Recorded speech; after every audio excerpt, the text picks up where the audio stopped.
Opa, você aí? Depois do vídeo de redes, eu fiz uma enquete em que vocês poderiam escolher o próximo tema de vídeo. E quando olhei o resultado, eu quase dei um. Mas palavra dada é palavra cumprida. Então vamos começar logo essa experiência destrutiva. Primeiramente, eu tentei escolher um nome para o kernel. Pensei num nome criativo, inovador, forte, único. Linux. É um nome bem único, né?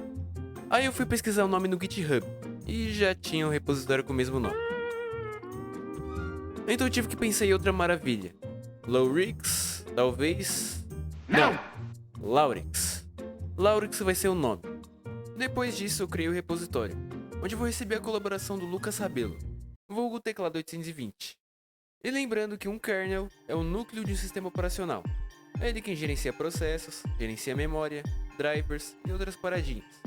E por não ter um sistema operacional, a gente não vai ter acesso a libc, ou seja, não teremos nosso printf e nenhum malloc.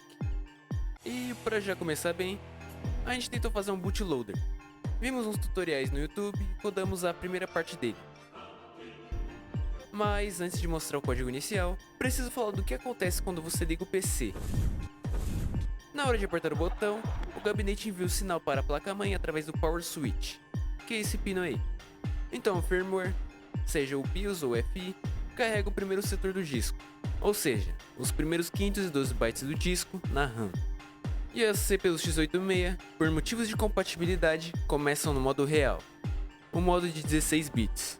Por isso, começamos assim: bits 16, informa ao assembler que estamos trabalhando em 16 bits, org0x700 e o endereço que a BIOS procura o código do bootloader, times 510 menos posição do ponteiro atual, menos a posição de início da sessão, db0, que serve para definir o valor no resto da sessão.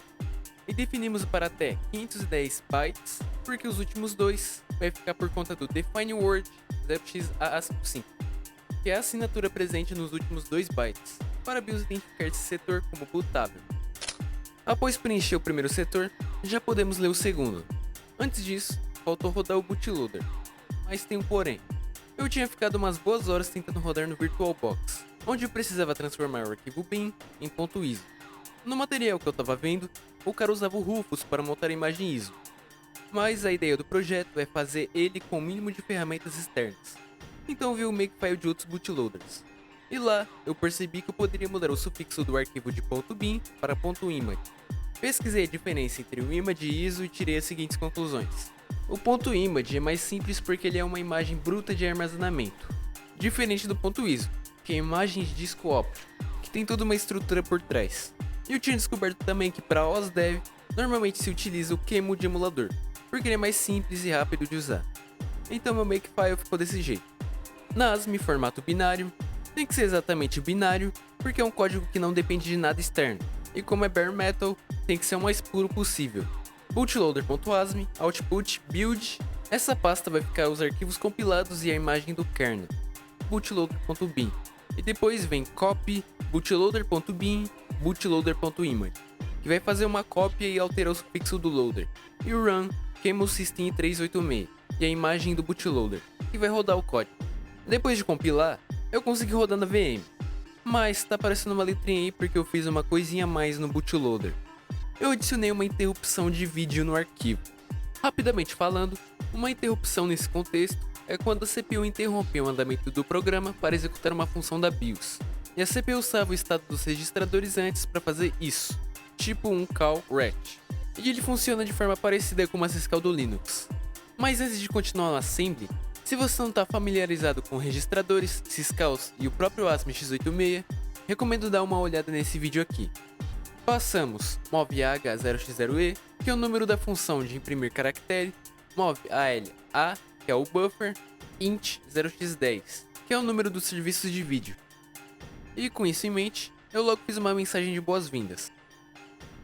E ficou assim: init, movax0, e zeramos todos eles. Esses são os registradores de segmento de memória, o que vai ajudar no gerenciamento da RAM em segmentos. Mas como não estamos configurando nada na memória, é melhor deixar zerado mesmo, porque pode inicializar com lixo. Mov sp7c00, que vai configurar a stack para ser usada a partir desse endereço. já que ela não vem inicializada. Move SI 0, que é uma variável que eu não usei, e acredito que essa linha para cima, na label, é completamente inútil para a coisa que eu queria fazer. Tudo isso veremos mais para frente. Seguindo, move px 0, que vai servir como contador. Call print loop, que na verdade era melhor um jump print loop, já que eu não retorno na label. Move cl message mais bx, que é a mesma coisa que isso. Call print, e aqui tá a mesma coisa que eu fiz antes, mas agora retorna. Bx++, faz uma comparação entre cl e 0 e pula para print loop se não for 0. E essa label de print era melhor ter deixado embaixo do out, porque vai printar uma letrinha extra. Isso foi coisa que eu não tinha pensado antes. E jump out, que vai manter o bootloader em loop. E aqui a nossa string é message define byte welcome to Laurix. Temos o caractere nulo, que serve justamente para fazer essa comparação do print loop. E o resto já vimos. E teremos nossa mensagem de boas-vindas. Demorei um pouco mais para fazer do que deveria, porque eu troquei esse jump condicional pelo print sem querer. Aí dava uma mensagem bugada. Depois disso, eu tentei carregar o kernel na RAM. Para isso, eu utilizei a interrupção dos serviços de disco. Tinha ficado assim: kernel init 0x02, que é a função para ler os setores de disco, 1, que é a quantidade de setores, 0, em qual cilindro ler, 2, em qual setor ler, 0, em qual cabeçote ler, 0x80, que define que tipo de armazenamento é. O 0x80 indica HD, e 0x1000, que junto com o ES, está zerado, formam o endereço onde os dados do disco vão ser escritos na RAM. A fórmula para o endereço físico é a seguinte: ES shift left 4 vezes, mais BX. Ou melhor, ES vezes 16 mais BX igual a endereço físico. E depois temos int 0x13, que é a interrupção dos serviços de disco. Esse jeito de ler o disco que acabamos de ver é chamado de CHS, Cylinder Head Sector, sendo o cilindro um conjunto de trilhas no mesmo raio, e as trilhas são esses riscos no prato. O head, ou cabeçote, é a agulha que vai ler ou escrever os bytes do disco. Ele indica qual superfície do disco está sendo usada. E o setor é uma divisão das trilhas, cada setor com 512 bytes. E agora terminamos com jump 0x1000, que é para pular para esse endereço para começar a executar o código do kernel. Mas isso vai ficar para depois, porque eu estava pulando etapa. Um código C no compilador moderno, como o GCC, é feito para modos protegidos e longos, ou 32 e 64 bits, e em nenhum momento a gente fez a transição do modo real para o protegido. E aí que entra o terceiro colaborador, o Halley, vulgo Zard, que abre um pull request no projeto e mandou em uma branch separada a transição do modo real para o protegido. O código dele começa assim: start clear interrupt flag, que impede a requisição de interrupção, as IRQs, para interrupções mascaráveis, que são as que utilizam hardware, mas que o kernel pode simplesmente ignorar. Tipo a digitação de um teclado. Cada teclagem é uma interrupção lançada. Diferente das não mascaráveis, as NMIs, que têm prioridade máxima, que são usadas em exceptions, que é quando tem erros críticos no sistema. Além dessas, existem as interrupções via software, que são os ints que usamos no nosso bootloader. E em seguida, vem movesp 0x7a00, que configura a pilha para uso. E agora veremos o A20, que eu não tenho uma definição exata para ele, mas ele controla se o computador pode acessar a memória RAM acima de 0x100.000, que seria 1 MB. O jeito mais rápido de configurar é esse mesmo aí, usando a porta 0x92, o Fast A20. Movemos ele com in-out, porque 0x92 nesse contexto é uma porta de entrada e saída. E fazemos um OR para ligar esse bit no AL para transferir para o 0x92. Com esse bit ligado, o A20 está ativo. Depois vem o Load Global Descriptor Table, que vai usar o registrador GDTR e carregar o GDT. É ele quem vai definir os segmentos de memória a serem usados. Mas a definição dele vem depois. E aqui é onde entramos no modo protegido. Tudo que precisamos fazer é ligar o primeiro bit do Control Register 0.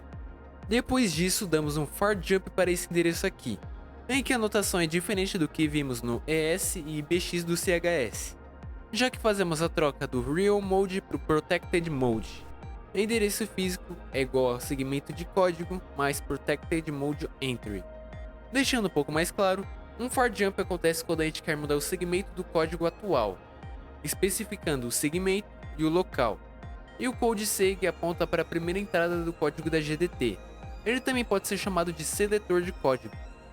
Agora vem uma parte que foi meio complicadinha de entender, que foi a implementação da estrutura GDT, que vai definir os segmentos de memória e suas propriedades. Começamos com a label GDT Start, que vai servir para marcar o endereço inicial da GDT, e nela vamos definir as entradas, ou entries. Pense na GDT como um array, já que ela é uma tabela de descritores gerais. Cada entry, ou índice desse array, vai ter um descritor de segmento, que pode ser representado por uma struct de 8 bytes. O primeiro descritor é o descritor nulo, que vai ter 8 bytes zerados, e inicialmente, os registradores de segmentos que zeramos vão apontar para ele. Ele existe por razões de segurança, para a detecção de erros. O segundo é o GDT Code, que vai definir o segmento de código. Mas antes, vamos entender cada parte das estruturas dos descritores de segmento. Começamos por limit, que é dividido em duas partes, limite baixo e limite alto. Definimos o limite baixo como 0xFFFF bytes, que cobre exatamente os 16 bits baixos do limite baixo. Agora vem a base, que é dividida em baixa, média e alta. A base baixa vai ficar em 0 mesmo, e a média também. Depois vem o access byte, que está implementado na ordem que aparece no osdev.org, sendo o bit mais alto o present bit, que serve para definir se o descritor vai referenciar um segmento válido, 0 para false e 1 para verdadeiro. Seguindo a ordem, vem o DPL, Descriptor Privilege Level, que vai definir qual privilégio a CPU vai ter sobre o segmento, sendo o 0 a nível de kernel e o 3 para o usuário. Ele vai ocupar 2 bits. Agora, o Descriptor Type, 0 se for segmento do sistema, ou 1 se for segmento de código ou dado. Seguindo vem o bit executável, 0 se for false, que é para segmento de dados, e 1 para verdadeiro, que é o caso do segmento de código.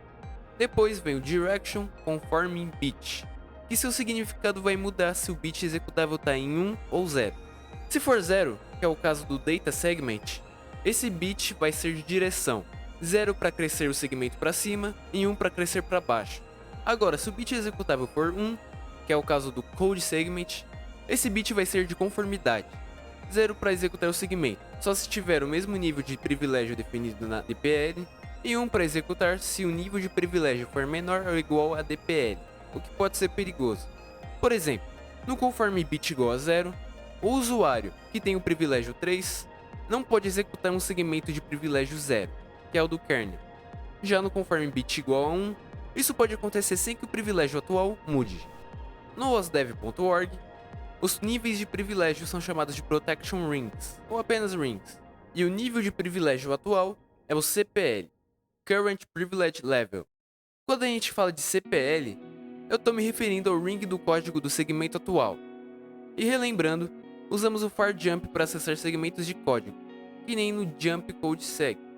Então a colisão entre o CPL e o DPL acontece quando a instrução atual do código, que tem o ring atual, vai acessar o segmento de código desejado, que tem o seu DPL. A CPU nesse momento vai fazer a checagem do DPL e CPL, para ver se entra ou não. Seguindo adiante no access byte, temos o readable writable bit. Também depende do bit executável para definir o seu contexto. Se for de código, 0 se não for permitido a leitura do segmento, e 1 se permitido. Agora com os de dados, 0 para não ter acesso à escrita e 1 para ter. E no último bit, o accessed bit, marca se o segmento já foi usado pela CPU, 0 para não e 1 para sim. E terminamos o byte de acesso. Agora temos as flags.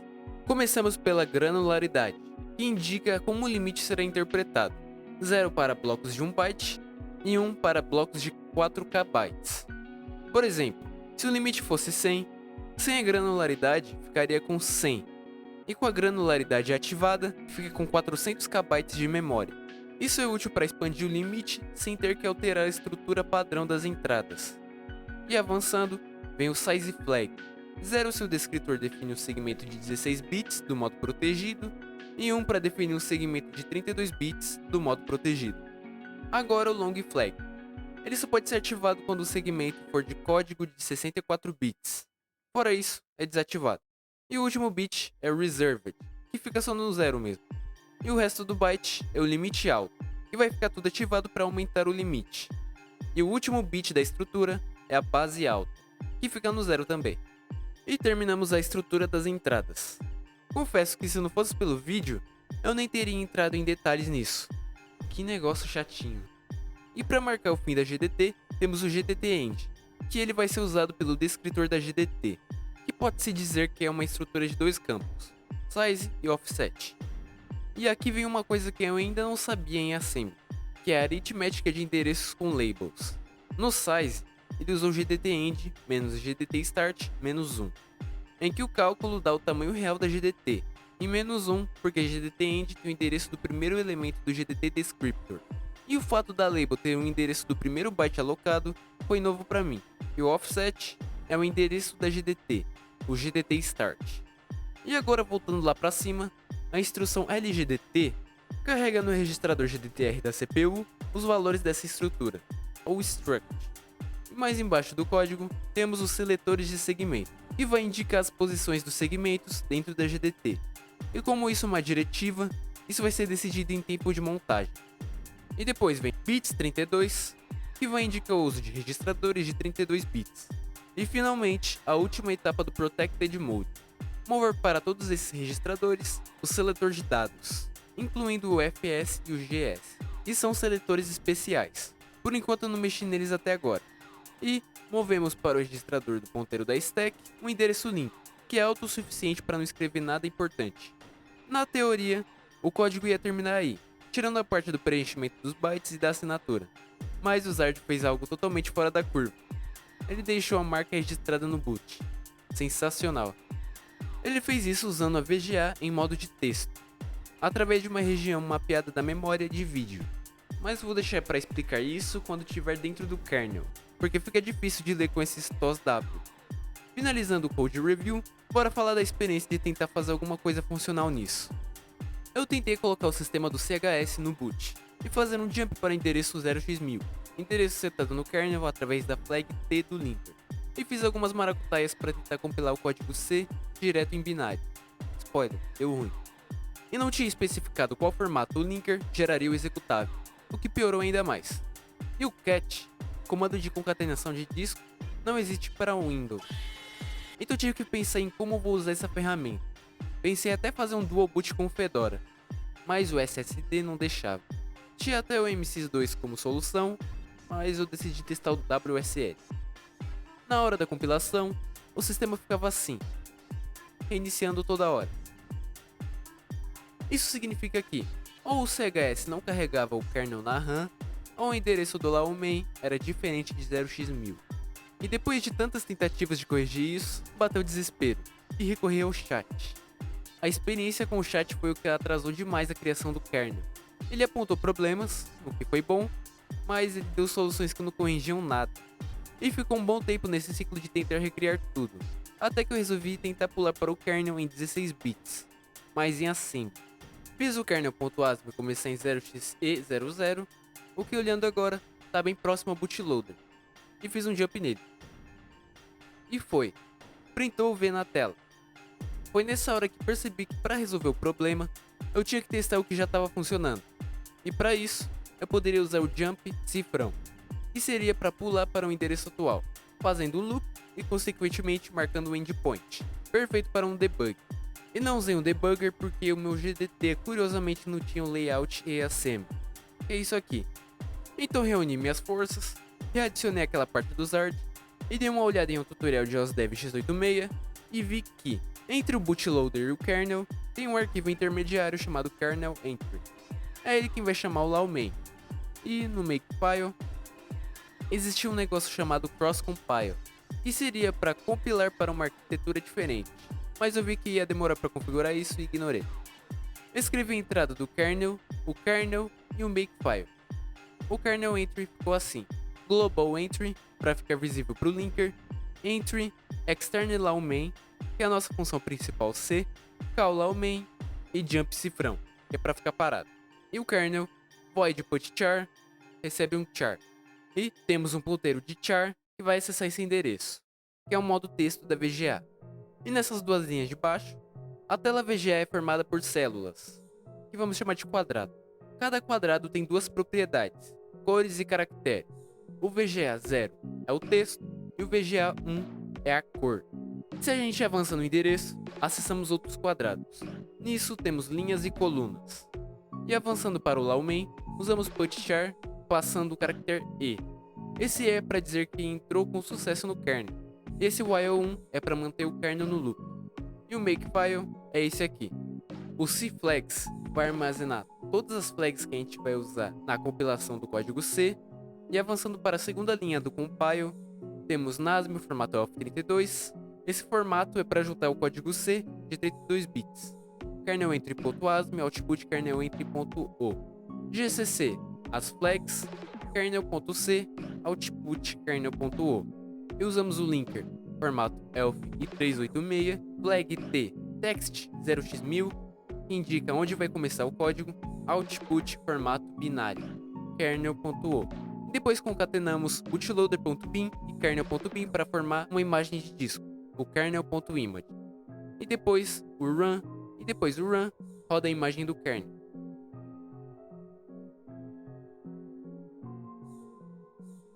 Na hora eu me senti completamente feliz. Só não estava 200% alegre porque eu não conseguia printar strings. E o motivo era porque eu não avançava o endereço do VGA. Então chegou mais um PR do Zard, que adicionava recursos de vídeo e modificava a leitura de disco de CHS para o LBA, Logical Block Addressing. O LBA, diferente do CHS, todos os atributos da leitura são passados em um único registrador, através de uma estrutura chamada DAP, Disk Address Package. DAP vem o tamanho, depois vem um bit reservado e setores para ler, kernel.bin é igual a um setor, depois vem o destino e depois vem o que completa o destino. Mas como o kernel location é um endereço pequeno, a gente deixa zerado mesmo. Depois vem o define word 1, que é para ler a partir desse setor. E lá em cima, move SI DAP, move AH 0x42, que indica a leitura de LBA, e int 0x13. Agora partindo para a VGA, começando pelo header, ele incluiu o standard int, que eu troquei para o meu próprio, porque o projeto é sem libc.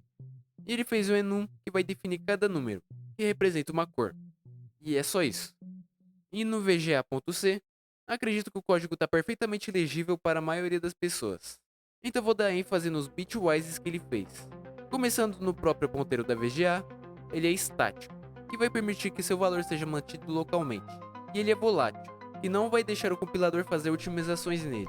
E ele é um short, que vai ficar muito mais fácil de avançar cada quadrado, já que temos 80 colunas e 20 linhas. E o ponteiro é constante, ou seja, ele só pode apontar para aquele endereço. Agora vem a parte da hora. Na definição do current color, o bitwise é o mesmo feito em VGA setColor, então vamos partir direto para ele. Como o atributo de cor é apenas um byte, temos de 0 a F para decidir cada cor. Os 4 bits mais baixos é o foreground e os 4 mais altos é o background. Estando passados os dois parâmetros, ele fez um shift left 4 vezes. E com a operação OR, mescla foreground com background. Com o putchar é a mesma coisa, mas fazemos um shift left 8 vezes nas cores. Por ser um short, mesclamos o caractere. E nessa parte do cursor, serve para não ultrapassar a memória mapeada. Se for maior ou igual a toda a área mapeada, volta para o começo. E tem mais duas coisas que o Zard adicionou e mexeu, que foi o linker script e o makefile. Vou explicar o linker script, até porque ele é importante para a organização de memória do kernel para a entrada dele. Começamos com entry, que é o ponto de partida da execução do código.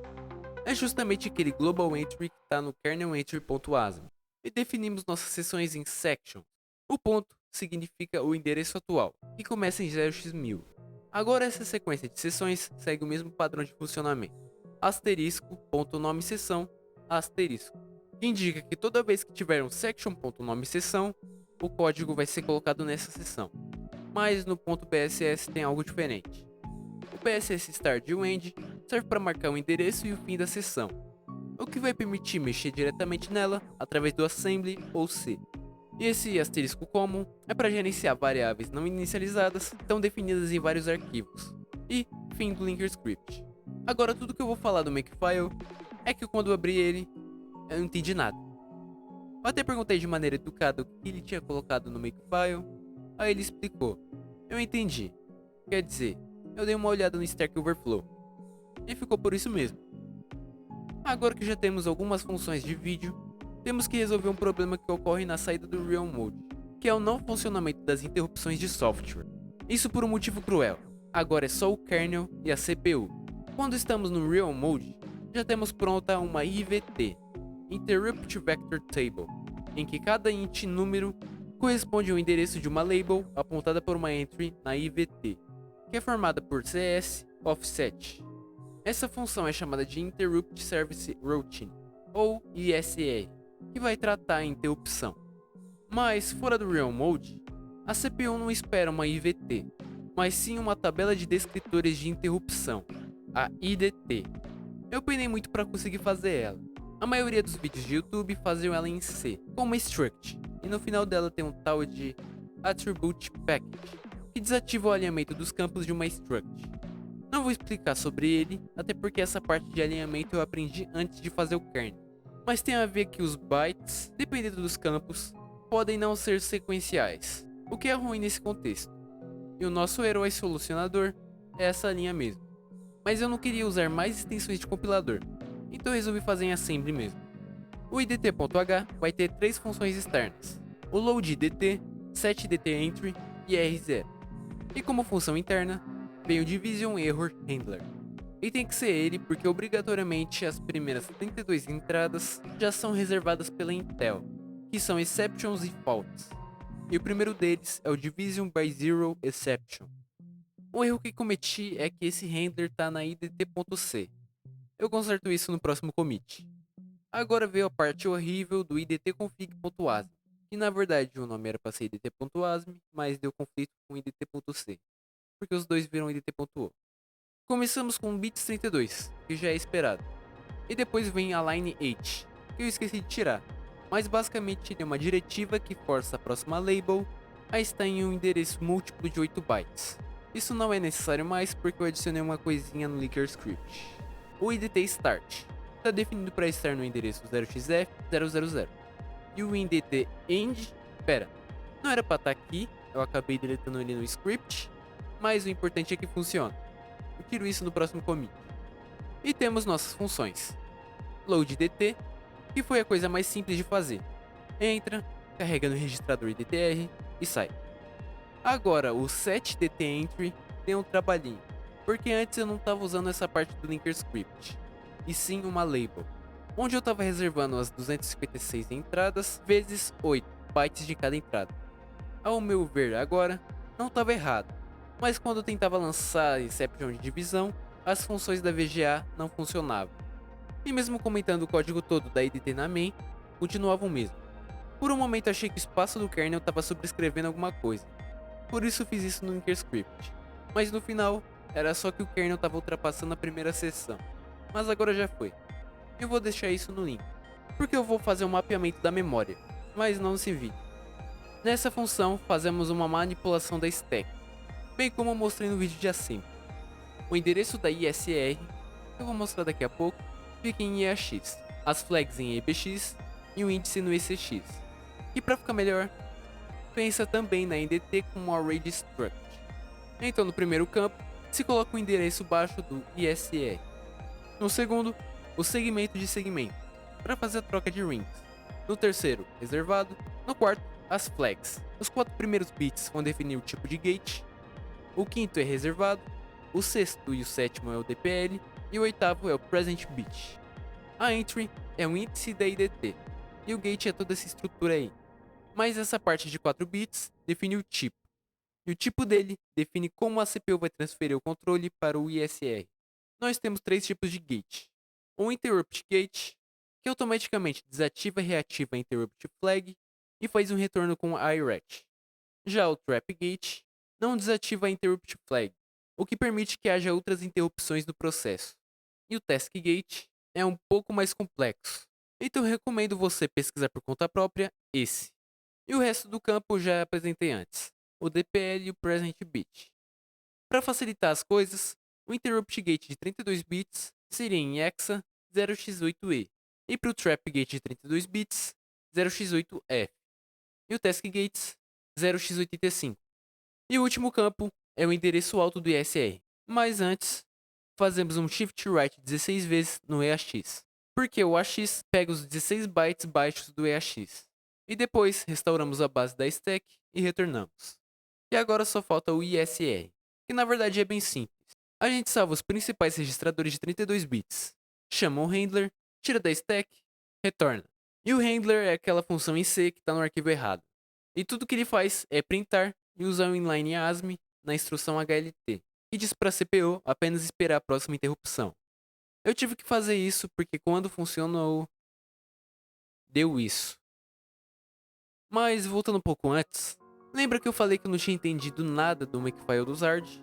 Então, eu apaguei tudo, mas foi temporário, só pra ver se estava funcionando. Não tava.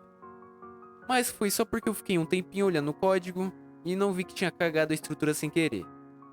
Depois que tudo se resolveu, eu fui restaurar um modelo de Makefile do Zard, só que mais modular. Então eu pesquisei um tal de wildcard, que identificava todos os arquivos de uma pasta que tem o sufixo tal. Eu precisava apenas de .c, .asm e .o. E pedi um exemplo para o chat e fui desenvolvendo. Chegou no ponto onde praticamente o Makefile estava pronto. E quando eu rodei o make, eu sem querer apaguei o bootloader.at. Sumiu! Mas sorte que eu tinha uma versão dele quase igual. Só mudaram uma coisinha. Aí eu rodei o make de novo para ver se apagava o bootloader. Mas tinha apagado o kernel entre Oh .at. meu Deus, o que eu fiz? Então eu joguei logo o Makefile no chat, antes que eu apague o resto do projeto. E ele mencionou que a forma com que eu estava usando o wildcard estava errado, no caso de Object-C e ASM. E então ele sugeriu que eu usasse um chamado de pat-subst, que é meio ruim de ler, porém resolve os problemas. E até me dói o coração saber que eu tenho que alterar tudo isso quando mudar a estrutura do projeto. Mas faz parte. Bem, nesse exato momento, nessa exata hora, vou encerrar o vídeo. Tentar fazer um kernel foi uma das coisas mais diferentes que já fiz na programação. O kernel dev vai ser muito mais desafiador, mas eu vou continuar mesmo assim. Gastei vários dias para resolver os problemas, só que nessa parte de entrar no kernel, devo ter gastado 5 dias. E a IDT, eu estudei e errei nela mais ou menos por uma semana até ficar bom. E por isso os vídeos demoram para sair. Eu sempre aprendo algo novo em cima disso. E obrigado Zard por ter me poupado bastante tempo na GDT pra mim. Se não fosse por isso, eu ia demorar mais uma semana pra chegar no ponto de agora. Obrigado também ao Teclado 820 por ter me acompanhado no início. Eu sei que você vai voltar pro projeto, porque senão... Pode pegar, Pokémon! E obrigado também pelos futuros contribuidores, o Kentu e o Lost. E dando uma última rodada no código, até mais.